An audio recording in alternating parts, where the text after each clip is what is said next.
Hi friends, നമ്മളിന്നൊരു അടിപൊളി ഉണ്ണിയപ്പത്തിൻ്റെ റെസിപ്പിയാണ് ചെയ്യുന്നത്. അതിനായിട്ട് പച്ചരി ഒന്ന് വെള്ളത്തിലൊരു 4 മണിക്കൂർ കുതിർത്ത് വെച്ചു.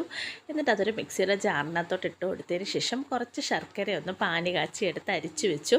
എന്നിട്ട് അതിനകത്തോട്ട് കുറച്ച് ഏലക്കയും പാളയും കൂടെ പഴവും കൂടി ചേർത്ത് നമ്മൾ ആ ശർക്കര പാനിയിൽ നല്ലതുപോലെ ഒന്ന് അരച്ചെടുക്കണം. അപ്പോൾ നല്ല പേസ്റ്റായിട്ട് ഇതുപോലെ ഒന്ന് അരഞ്ഞ് കിട്ടണം. എന്നിട്ട് നമ്മൾ അതൊന്ന് ഇളക്കിയതിന് ശേഷം ഒരു 2 മണിക്കൂർ അതൊന്ന് റെസ്റ്റ് ചെയ്യാനായിട്ട് മാറ്റി വെച്ചു. അപ്പോൾ മാവൊക്കെ ഒന്ന് സെറ്റായി വന്നപ്പോൾ നമ്മൾ ഒരു നുള്ളുപ്പും നാളികേരവും കൂടി ചേർത്ത് നല്ലതുപോലെ ഇളക്കി നമ്മൾ ഉണ്ണിയപ്പച്ചട്ടി അടുപ്പിൽ വെച്ച് അതിനകത്ത് എണ്ണ ഒഴിച്ച് നമ്മൾ ഈ മാവ് കോരി അതിനകത്തോട്ട് ഒഴിച്ച് തിരിച്ചും മറിച്ചും ഒക്കെ ഇട്ട് നല്ല അടിപൊളി ടേസ്റ്റിലായിട്ടുള്ള ഉണ്ണിയപ്പം റെഡിയായി. അപ്പോൾ എല്ലാവരും ട്രൈ ചെയ്ത് നോക്കുക. അപ്പോൾ മഴയൊക്കെ അല്ലേ, മഴയത്ത് നമുക്ക് ഈ ഉണ്ണിയപ്പം ഒരു കട്ടൻ ചായയൊക്കെ ആയിട്ട് കുടിക്കാൻ അടിപൊളിയാണ് കേട്ടോ.